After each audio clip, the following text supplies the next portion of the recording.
UVCE Chronicles, sing it loud. Echoes of our past, we're proud.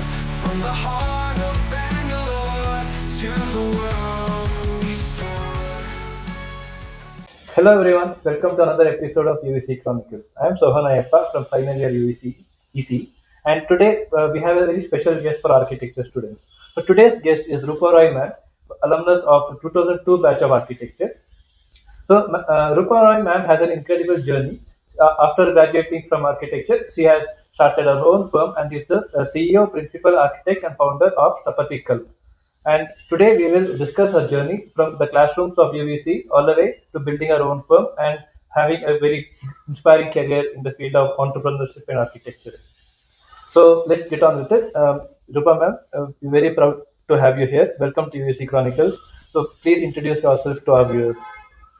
Thank you, Sohan. Firstly, thank you for having me here.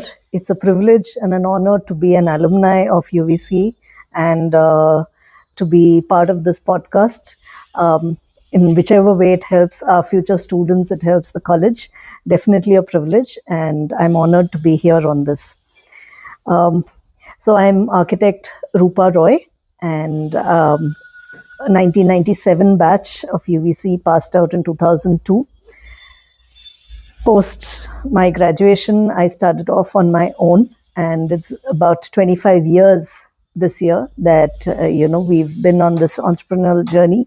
It's been an amazing journey, and happy to share my journey with all of you. Thank you, ma'am. So let's get started discussing about your journey. So my first question is, I think it has been about 14 years since you have graduated UVC. So after all this time, what are some of the most memorable experience that you have had through our college, the projects, the professors, or experiences with your classmates? Would it be 14 years, Sohan? It would be more than that. 2002 I passed out. It's okay, don't worry about it. It's just so I think much longer than 14 years. I have very cherished memories of college as a whole. I wouldn't just say architecture department. I've always been somebody, I think, who had friends from various departments. Architecture, why would I confine myself to one department? I think I had my best friends that I made for life from civil department and from electrical department. I would have friends who would actually travel from the main branch to the Gyan Bharati campus. So yes, a lot of cherished memories. Until today, as I said, lifelong friends. So we do connect, we do share a lot. Uh, One friend that I missed out on, in spite of all the social platforms, is somebody called Chaitra from my class. And Chaitra, if you happen to be listening to this podcast ever, do reach out, do connect. In terms of, I think, professors, how could I not name Dr. Pushpa Dravid? I think she was my all time favorite. She was an artist and she taught us the art aspect of architecture. Uh, and even till today, we share an extremely close bond. We work together on projects that I have done post my graduation. So yes, we carried it on from college all the way until today. In fact, she calls my son her own grandson. Her grandchildren and my son studied together, so we still go to each other's place. We still meet up on a regular basis. In college, we did a mural together, which is still present on the entrance facade of the architecture department. In spite of renovations, in spite of changes that the building has undergone, that is still very much there. And I think that is something that I will carry with me for life. The other person that I cannot leave out, or I cannot not mention, is uh, Salim sir. I think without Salim sir's help, I wouldn't have finished my architecture because of certain reasons. I don't think it would be nice to talk about it. But yes, at that crucial juncture of my life, in spite of being an extremely good student, being a merit student at UVC, I did face certain issues, and it was Salim sir who helped me through it. So that's glad to know. I hope your friend reaches out to you after seeing a podcast. Yes, I do. That would be a good outcome. And the fact that a work of yours is still in architecture is like probably if I were in your place, I would be very proud of it. That something like that is there forever. True. Proud. It's very touching, Sohan. It's extremely touching. You have no idea. In So terms of projects, also that you were asking me, if you look at Bhagini, so Bhagini actually started off, the design of Bhagini started off during college years. So you were asking me about what projects, that made a difference. Um, so basically, there was somebody who had come to meet, a couple of people in the civil department, and they brought along this particular request for us to design or give them some kind of a schematic for a particular restaurant.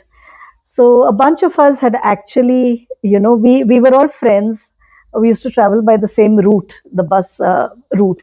And a bunch of us kind of decided to step in and give our own ideas. And mine was selected. And the Bhagini that you see today, the garden restaurant, was primarily designed from that sketch. So yes, there are little things like that.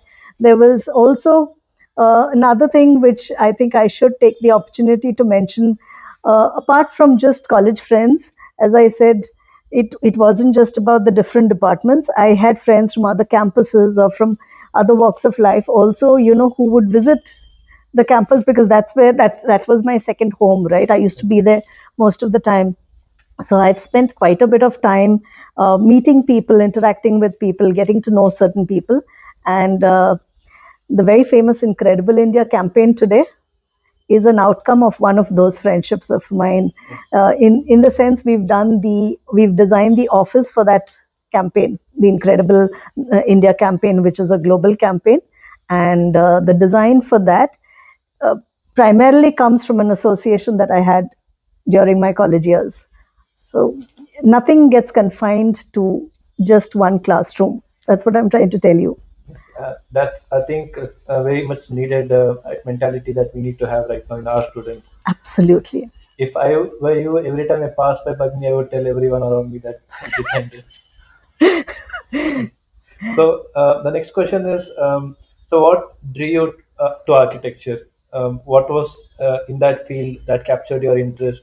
Whether it was expressing the art or was it seeing things of your own creation stand the test of time? So, yes, I think I was born with this ability to draw and paint, as you can see. But my dad was a civil engineer with Mecon. So I've seen, the meticulous drawings, engineering drawings that he had done as a child. I had seen that. I have also kind of had conversations with architects, structural engineers, civil engineers, the entire fraternity at Mecon as a child. And I think those conversations somewhere, uh, along with this interest in drawing, painting, whatever. Yes, drawing and painting is a hobby, I would say, and architecture is very technical. People still don't realize this, but I think those were the initial things that drew me to architecture. This combination of uh, combining uh, a skill set that I have with the exposure that I've had. And then, of course, after that, I did travel a lot. I still remember this beautiful bench which is at the British Library in London. It's such a simple bench. It's just designed as a book, as an open book. That's it. And you sit on that bench. Unless you see, probably you can't visualize it. But something as simple as that, it has nothing great to it. But that is what architecture is all about. Utilization of space, utilization of resources in the simplest format, which gives you benefit in your day-to-day life, which makes living simple. And I think these are those little things that really drew me to it, and I gave my life to it. Yeah, that's good to know, ma'am. especially in a current scenario where people, it's hard, rare to find people who find their passion at an early stage in their life and continue it throughout their lives. And I guess doing that would be very fulfilling than doing something that you don't enjoy. So I also Yes. dream to have that kind of life. Yes. I love what I do, and I do what I love every single day. No doubt. So after you graduated from UVC, um, many students, engineers, and architects, they often join firms, companies, and uh, put most of the effort in the technical aspect of the designs and all. But you took a different route. You started your own firm, and that has evolved a lot to become what it is today. So, what inspired you to do that? And was it a sort of uh, ability that you wanted to have your own expression of what you had in your mind, or was it something else? So, as I said, Bhagini was one of my first projects. If you look at it, yes, it wasn't something that was signed off, there was no documentation about it. I cannot really kind of go around, telling people or proving to people, but that was, the start. It was like a seed. So obviously it spelled out something to me saying that yes, what I design, I do have that ability to sell.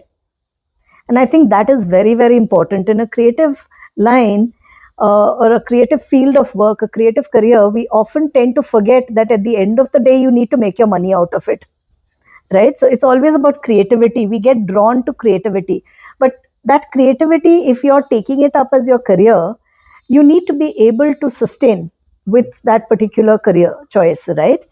So Bhagini was the seed, post which, just like I think you guys do an internship, I did an internship during my college years, which was a 4 month internship.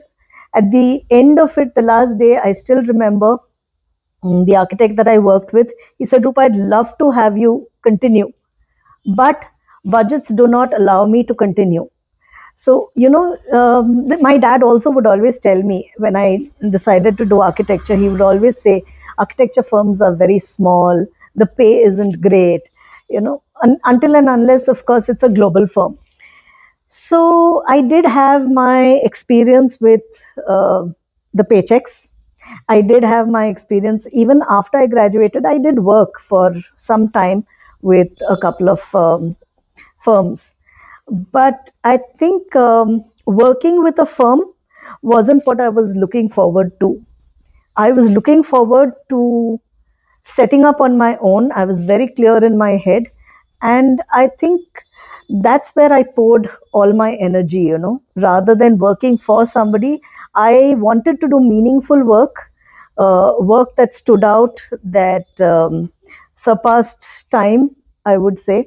And, through architectural work, whether it is the building as a whole or interiors, you actually touch so many lives. Architecture, good architecture can give you peace the moment you wake up, the moment you walk through your office doors, right? So it makes so much of a difference to design well, to design really, really good spaces that understand people and deliver on people's needs. I think that is something that, when you're working with somebody, you tend to forget what is the meaning of architecture. Whereas when you're working on your own, again, going back to getting your paycheck or getting, that the compensation for the work that you do, to actually sustain yourself, if you don't understand the space, if you don't understand the client's requirements, you're not going to be able to put these things together. Working for somebody, I think, restrains you in certain directions. Working on your own, you see the bigger picture, and that's something that I always wanted to do, and I think I picked up on it at a very young age, and that's how I got going. That's a very inspiring story. I always was a bit jealous of architects and civil engineers because what work they do, they pour their hearts into it. And unlike other engineers, the work that they do is you can still see it after like decades or maybe even centuries. Unlike us, like software change, electronics change in a few years. True, very, very true. But I don't think you need to be jealous of architects. We also have our, lean side. Look at your pay package. Look at a pay package of the architect. Yes. Yeah. So, um, so you spoke a lot about your Bagni project, which probably put you in many ways in the path that you are on now. So, were there any other projects like this that defined your path or the decisions that or shaped your mentality into taking being an entrepreneur and starting your own firm and this whole journey? Definitely. I've worked on a whole bandwidth of projects. So let's talk about a few. I think that would be something very interesting. So I think ISRO projects, they are NDA projects for me. I cannot really post or publish what work I've done. But if you know Sriharikota, which is the launch pad for our rockets, so that there is a campus right around Sriharikota where people actually stay, work, they do research. There's so much. So that entire campus, I was a part of that design. So the kind of work that you're doing, the kind of precision that you have to work with, the kind of minds you're working with, I think it's mind blowing. It it's something that touches me very, very deep. I would have never imagined doing a project like that. I've even also been a part of the museum design over there in Kipakam. So these are projects which I will always remember, and I would have never dreamt of it as a child to do these kind of projects. So ISRO, yes, definitely. Then you have APTDC, which is the Andhra Pradesh tourism department. So I was invited to refurbish their governor's bungalow, another very, very prestigious project from the government. And there's a lot of media coverage on that particular project. We've had a lot of what to say, appreciation. They've been calling us back. They have umpteen projects to be done. They've been calling us back. We don't know whether it's going to really work out or not. Yes, terms and conditions are something that we need to look at our office end, and government has certain terms and conditions which may not be favorable. Again, something which I don't want to discuss here. But end of the day, it's a very prestigious project, I would say that. And then I worked at the Vidhan Saudha here. I've done the refurbishment of the NRI chamber. I've worked at the legislative home behind Vidhan Saudha, where I've actually attended meetings with the MLAs every Thursday, getting to know the way they work, getting to know what their requirements are, what the legislative home requires in terms of design, in terms of space. So these are some of the government projects that we've worked with. Obviously, the kind of footfall, the kind of people that we deal with, the top bracket people that we deal with, we learn a lot from them every single day. And it's an honor to, be approached by any of these people and to do these kind of works. Then you look at Tanishq. So moving from government to probably corporate, not corporate, but commercial work, retail work. So Tanishq is a brand, I think, which most of you know, right? The prototype of Tanishq was worked upon by Sthapati Kalp along with Nathan and Fitch from UK and an advertising firm from Bombay. So another very big name in our kitty. And I told you about Incredible India. Incredible India office was done by us. That was, totally our work. We didn't have a tie-up with anybody on that. Um, what other projects would really we've done Dr. Parameshwara's house. I'm sure you know who Dr. Parameshwara is from the Congress in Karnataka. He was our ex-home minister, and we've done the top floor of his house, which has the pool and a garden party area kind of a thing. We've also done their E4WD store in Bangalore, which is an all-wheel drive store. Again, being from the rallying circuit, being somebody who used to rally, that's how the association comes about for that particular project. So, as you see, they're very varied projects, a very different scope of work, but it's amazing to do, that kind of work instead of kind of boxing yourself into one particular specialization, I would say. Yes, lots of them do it, but I've always enjoyed doing these various kinds of projects. Then we've done schools, we've done orphanages, we've done a whole range. We've done, if you look at Microsoft India, so one of the top executives at Microsoft India, somebody who was leading Microsoft India in the last couple of years. She has, of course, moved to Anthropic now. She's been our client, I think, for the last about 15 years or so. She and her husband. Her husband was also in the MNC. Then he set up B Sharp on his own. So I think they've also been wonderful clients. We've had some top-notch individual clients. We've worked for the VP of Z Network at one point of time. So I think I can keep naming people and I can keep naming projects. There's no end to it. We worked with different kinds of people, and it's been a beautiful journey, Sohan. Even presently, we are working for a very well-known photographer, somebody in Bangalore. We are actually doing their place right now. So, I mean, I don't really have anything to say. It's just hearing about all these different projects. I think it must have been very fun. Like ISRO is like it is architecture is more like scientific research, and then a government office, and then a politician's house, and jewelry. It's like they're like completely different ways of thinking about it. I think you must have had a very lot of fun in that. Fun, definitely. As I said, I love what I do and I do what I love every single day. There's no doubt about it. And I think that's what keeps me going.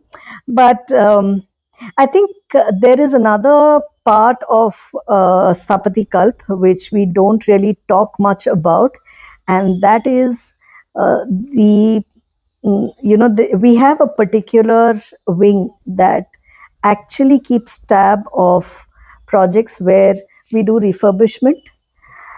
So when we do refurbishment, we come across material. It could be units of wardrobes, cupboards, tables, beds that people would just dump as garbage.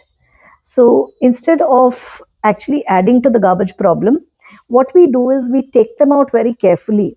We have this wing that identifies, does their checks on certain orphanages, certain old age homes. And what we do is very anonymously, we actually send this material across to them. Okay. We make sure that it is utilized, it is set up so that the children or those whoever those people are, they can actually benefit from it. And we don't really push ourselves or our name forward with it, but yes, we have a dedicated wing that does this. And I don't think there is any firm, architecture firm especially, that would do something like this. I don't think there is. I don't think I know of any of them. If you do, let me know, but I don't think I know anybody who does it. And I think that is something that, apart from enjoying what I do, when I touch lives in these ways, I think that's a very big motivation for us. Yes, that's a great way to say it, ma'am. And it's like you're solving two. They say the saying you're hitting two birds with a stone. You're also solving the garbage problem and at the same time helping people who would need those kind of things. See, we all talk about sustainability, right? Which is textbook concept even today. This is also part of sustainability. When we are actually trying to reduce some kind of waste, and there are people in unforeseen circumstances, you and I wouldn't want to be there. I'm sure even those people do not want to be there. So, as you said, with one stone, we're trying to, address multiple things. That's what we're trying to do. So while explaining about your project, you mentioned that you participate in car rallies. So that hobby of yours and any other hobbies, would you like to talk about it? Car rallying, yes, I think there was a phase that I used to really go all out and do it. It was wonderful to be a part of INRC and rally with Gaurav Gill, Lohit Ors, Amit Rajit Ghosh, quite a few of them. I think very exciting chapter of my life. But apart from that, I've also played some state level shuttle when I was in college, and I represented UVC to, at that point of time. I love to paint. So I don't get too much of time to do it today, but yes, I do, enjoy painting. It's more like meditation for me. And since I don't get to paint much, I love to swim. That is another way of meditating for me. I really enjoy sport. I enjoy swimming. I used to play hockey at one point of time. I think it's a whole range of interests that I have, but I don't like to box myself. I've been saying this over and over again. I don't like to be confined within a box. There's so much that you can do. There's so much that you can experience in life, and I think that's what I really enjoy. I mean, yeah, I mean, one thing I would probably say is the experiences of yours in this one lifetime would probably be as much as 10, 20 lifetimes of most other people. So you mean to say I won't have to live those lifetimes? Great. So many learnings completed in one lifetime. I hope your words come true, Sohan. Also another thing I wanted to ask is considering how, at least from my experience in engineering, electronics, or a little bit in computer science, the last 4 or 5 years, things have been changing very fast, a lot. So, in the field of architecture, has there been any such development that can change the entire landscape, especially with the advent of AI and digital tools? And what would you advise to an aspiring architect on how to manage with these new changes in sight? So I told you, earlier in this conversation, I've seen my dad do these meticulous engineering drawings, right? They had these rotring pens and they would literally bend over a drafting table and they would draft. Today, I don't even know where my rotring pen is. Yes, we've used it in college, but after that, I don't even know where my drawing board or my drawing pens are. So, what do I use today? I use the laptop, I use a system. And that is a big leap, right, from my dad's generation to what we have done. When I studied architecture, we did not have AI. We did not have the kind of renders that is available today. So if you actually look at it, our generation, we are like anadis when it comes to AI, but we are also learning, and that is the future. Definitely the future. We need to know. We use a lot of it in our office even today, but AI cannot take over meaningful design. AI cannot understand human needs, human emotions. If I have to look at each one of us, every morning we wake up in our own bed, in our own room.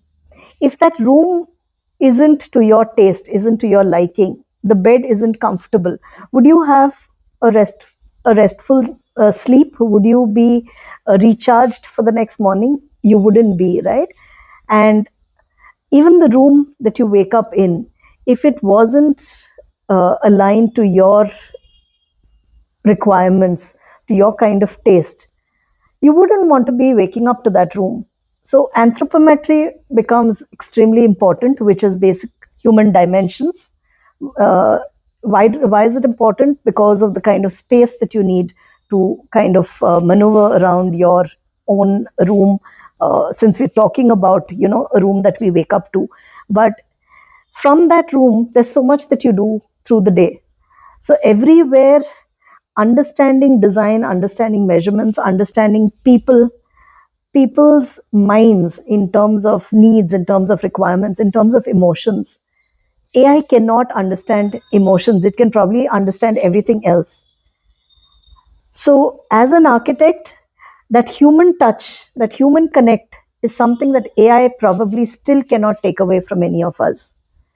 And we definitely need to use AI to fast track our work. It has definitely allowed us to visualize provide renders in speed time. Um 3 minutes, 2 minutes, sometimes a minute you're done, with what you want to convey to a client. But until you give them the right prompts, until you give AI what you actually want, you have to describe it to AI.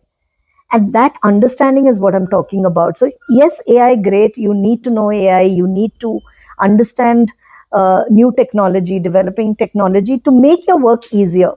But the human connect, you still cannot take that away.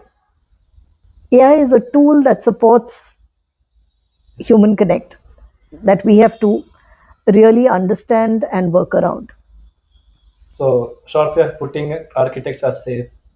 They don't, they won't, the job won't be replaced by AI probably. I don't think until and unless AI can really replace human needs, I don't think it would be possible. Would AI replace your girlfriend? I mean, It's as simple as that, right? I would say no, but there are some people where it has happened. So, Yes, definitely.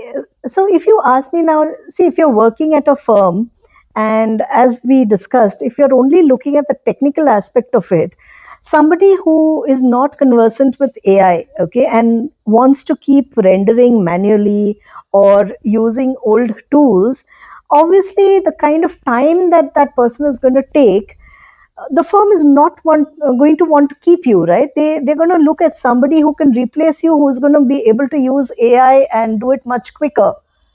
So it may mean that somebody who's not qualified as a degree holder, maybe a diploma holder, may work on AI far better, and he'll be taking your job. But as I said, your girlfriend cannot be replaced by AI. It's as simple as that. So as long as you're willing to utilize your mind, you're willing to connect with people, you're willing to understand what space requires when you're asked to design a particular space.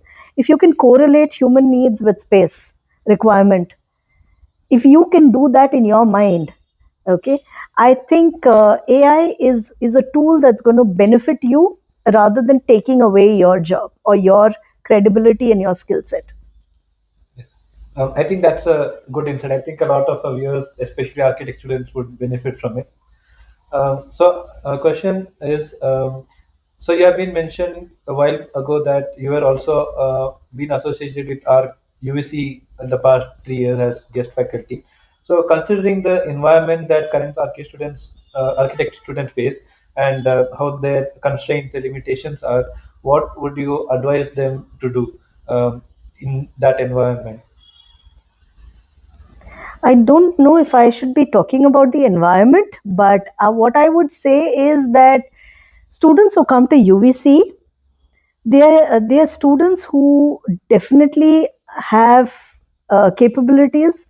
They are educationally extremely strong. They have thinking minds, and I've seen my own students who can work beautifully with design. A little bit of guidance in terms of what real world scenarios require or real world clients require. I'm sure they're able to deliver on those needs. They're also excellent when it comes to AI and tools that we require. Um, what I would say is, what I would like to tell each one of them is, when once they start working on AI or using tools, they tend to forget manually what is possible. Because AI does your thinking, you cannot forget thinking yourself. You cannot forget basic understanding. Same as what I told you earlier, right? you have to stay in touch, you have to stay connected to human minds, human emotions. Architecture, yes, it's extremely technical, but at the same time, uh, if you do not connect at a human level, if you do not connect with emotions, nothing can save you. So that is what I would like to say. When you start using tools, don't forget the bare basics. It is extremely important. And trust me, the world out there isn't very um, simple. I think that's what I would say. If you go to a layman who's not an architect, even they could use Gemini and give you a visualization of what they have in certain terms. In fact, very interestingly, there is this career coach.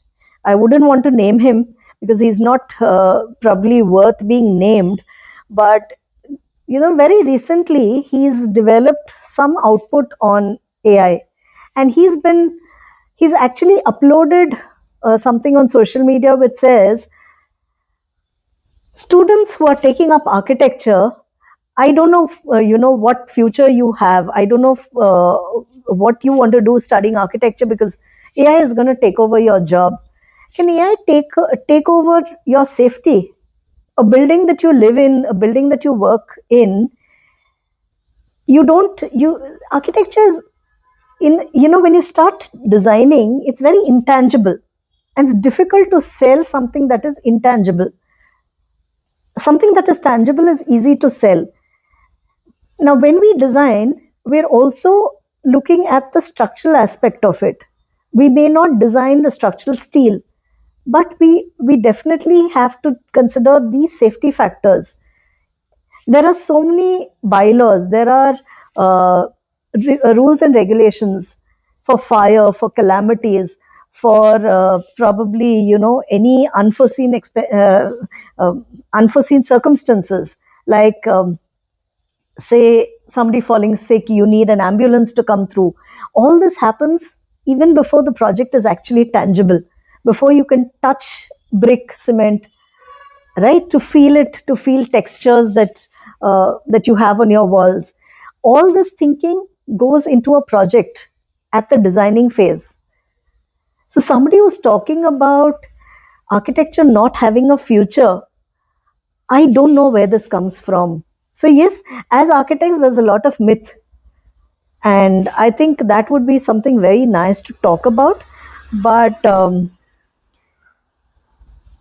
architecture has so much of work that happens behind the scenes. What you see is the end product. The work starts much before that end product actually comes up. I think one way of putting what you said earlier is like architect students, when they learn to drive a car, they shouldn't learn how to sorry they shouldn't forget how to walk. Absolutely. Yes.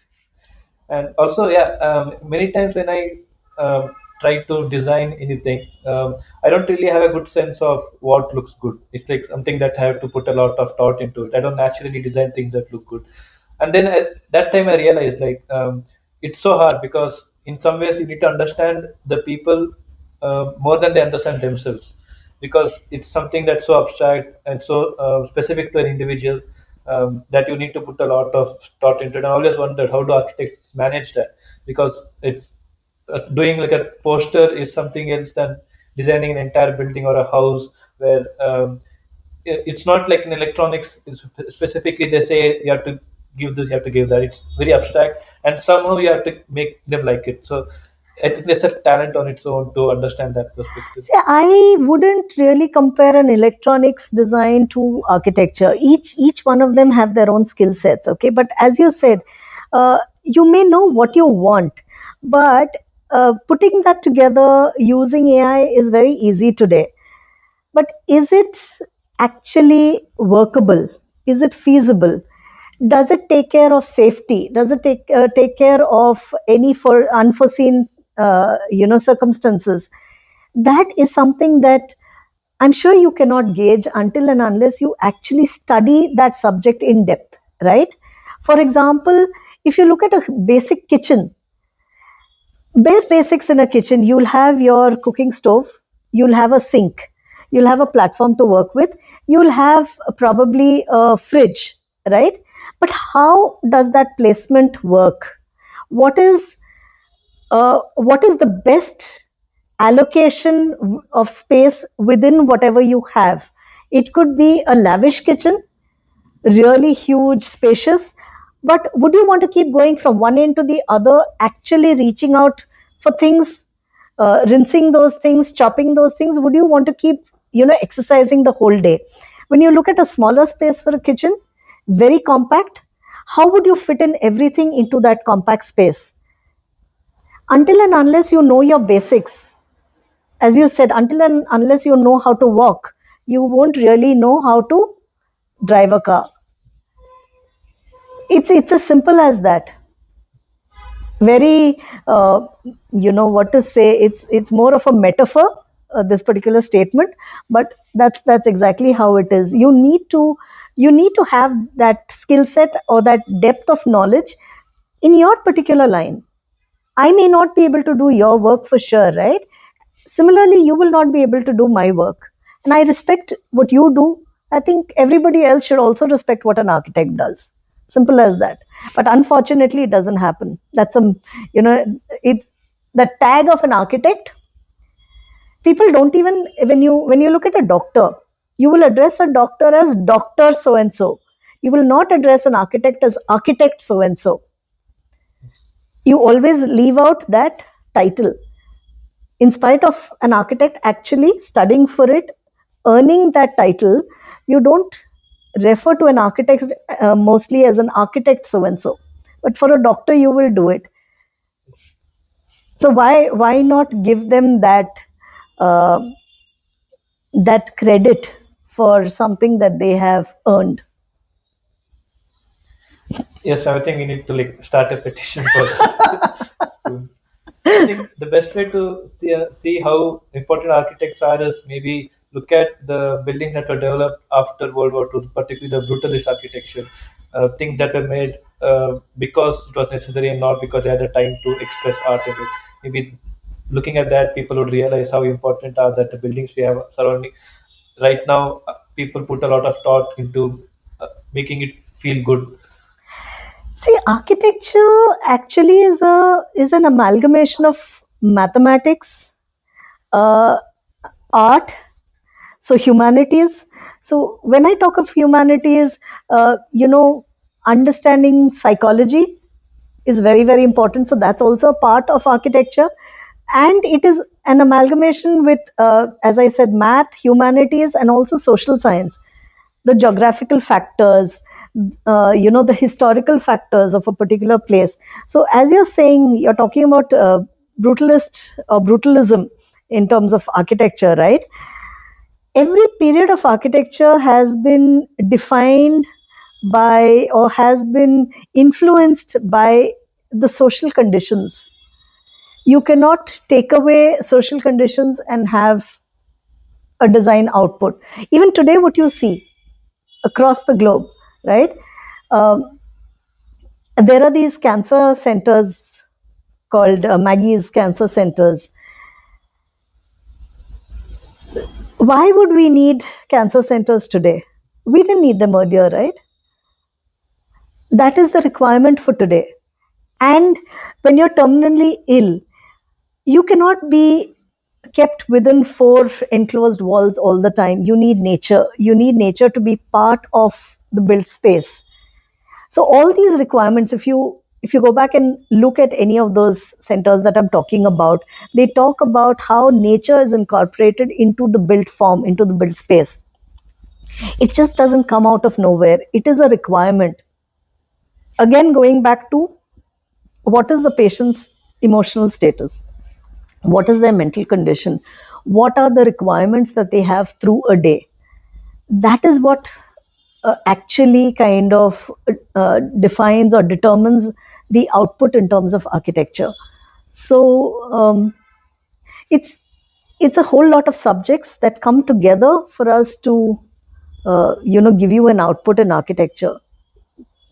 Go back and look into the syllabus in college and see how many subjects we have to study, and what is how many papers we have to write. In fact, we also need to know certain amount of medicine and law, for that matter, because bylaws, rules and regulations, every state, every country has different rules and regulations. It's uh, you know until you know that, you cannot design. An architect from UVC in India will not be allowed to practice in UK without REBA. You have to study there again, simply because rules and regulations are different. So it's not an easy course. It's definitely something that you really have to give your heart and soul to. Yes. And I think it also suits your personality of not trying to limit yourself in one Absolutely. So I think now I understand why you love architecture so much. Yes, I do. I love what I do. No doubt about it. This is the third or the fourth time I'm saying it. So the last, I mean, we actually finished all the questions, but I think I just want to ask one last question that's a sort of joke, actually. Go So ahead. there's a saying that architect's dream is an engineer's nightmare. So what do you say about that? Yes, I think this is something that we deal with every day. So let me kind of tell you um the reality behind certain situations that we face. Firstly, um, when we go to site, a lot of times, actually, even before we go to site, when somebody approaches us for design, okay, we have people who come to us and say, give us 10, 15 options,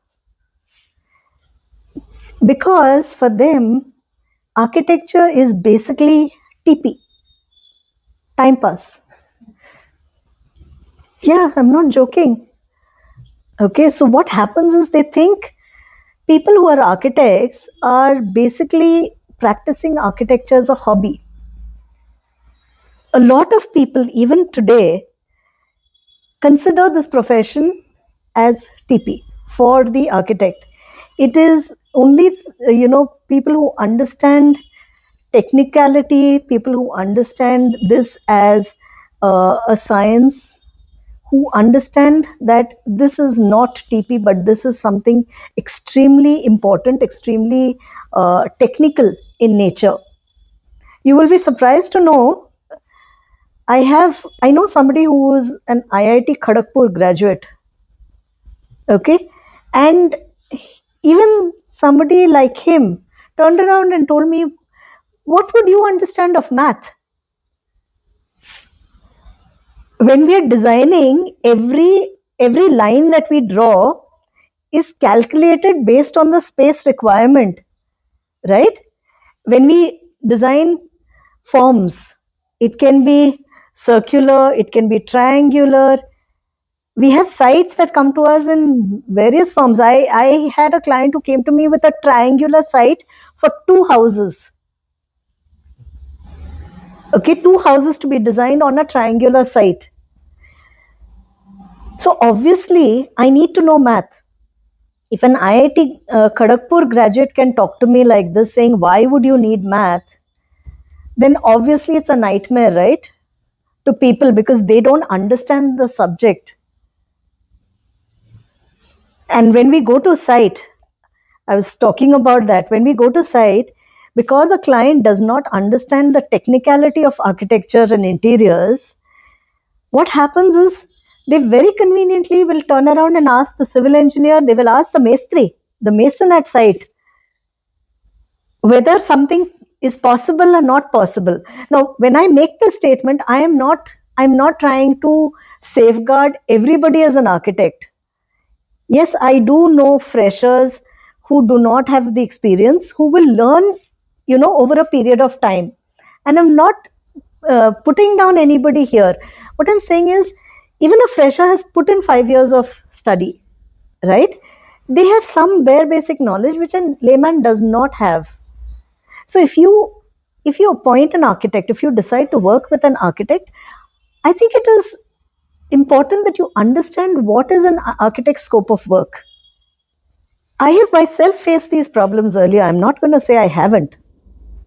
But over a period of time, yes, the kind of work that I have done, the kind of clients that I have today, I feel blessed, and I definitely think there are people who are serious, the people who are professionals, and they understand what I bring to the table with my experience, with the kind of work that I've done, and they're willing to actually listen to you.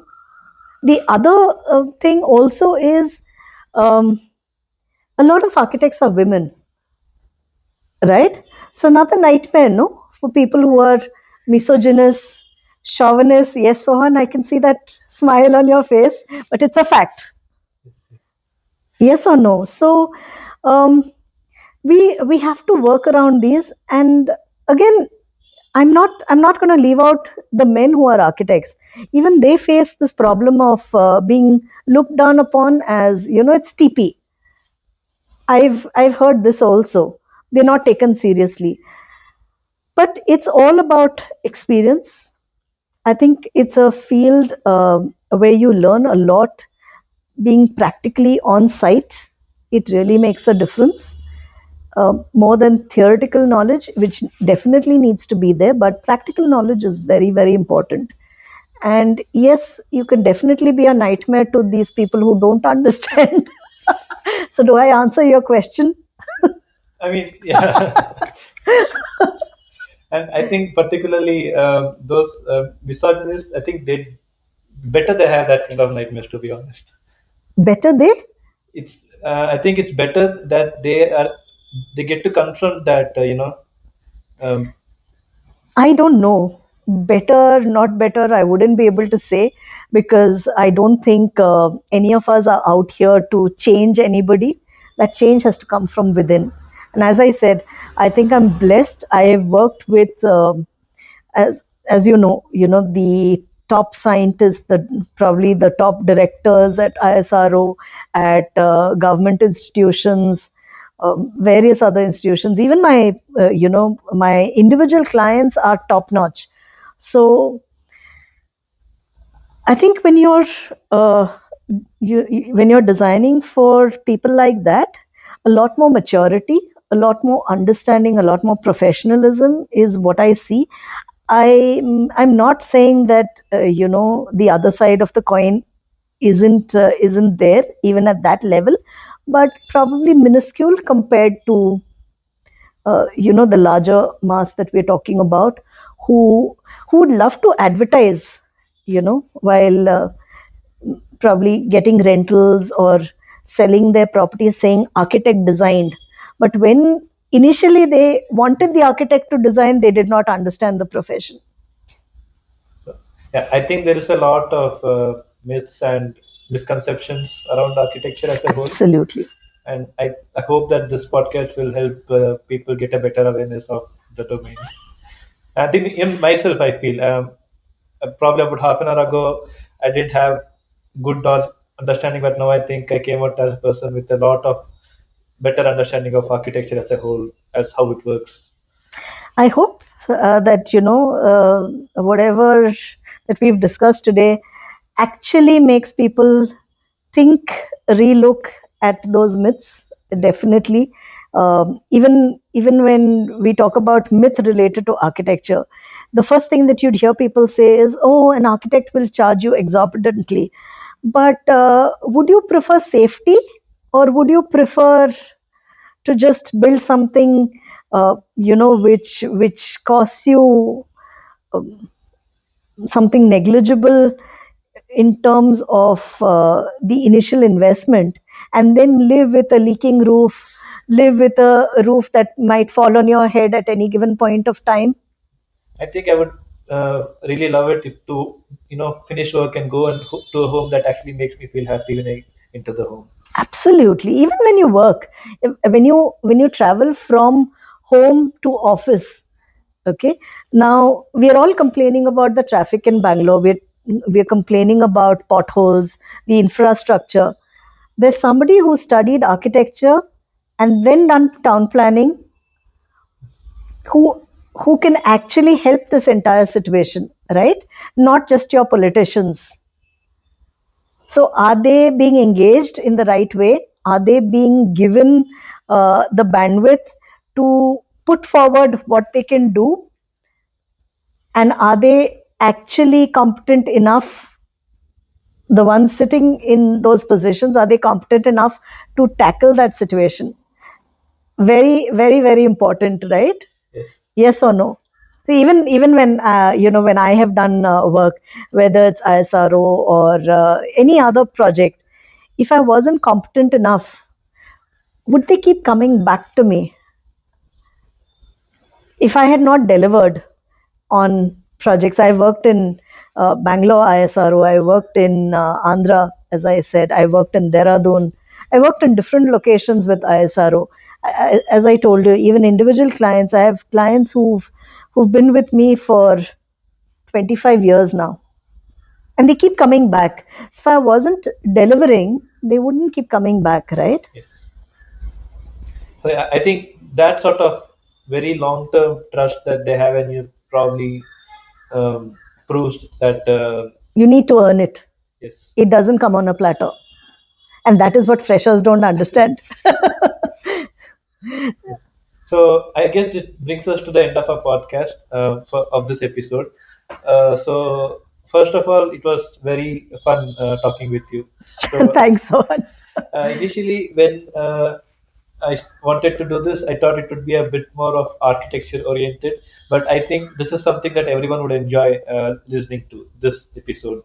So, irrespective of whether they're architecture students or not, there is just the work that you have done, your hobbies is just so diverse that I think people would just, I think maybe you might even inspire some people to take up the hobbies that you think. I mean, I really hope that it does. I think you should experience a lot of things in life. There'll so always be ups and downs in life. How do you work around it? You do things that satisfy your soul as long as you're not harming somebody else, right? And there's so much to explore out there. and I think your experiences would probably also going to help a lot of our viewers who are from the architecture department. And I think because you're also still active in our college, I think it might encourage them to reach out to you for further guidance if they need it. So thank you, ma'am, for attending us. It was a very wonderful episode. And to our viewers, thank you for watching. And if you like our conversation, please don't forget to subscribe and share our channel to your fellow UVCs. So this is Sohan signing off and see you in the next episode. Thank you. Thank you.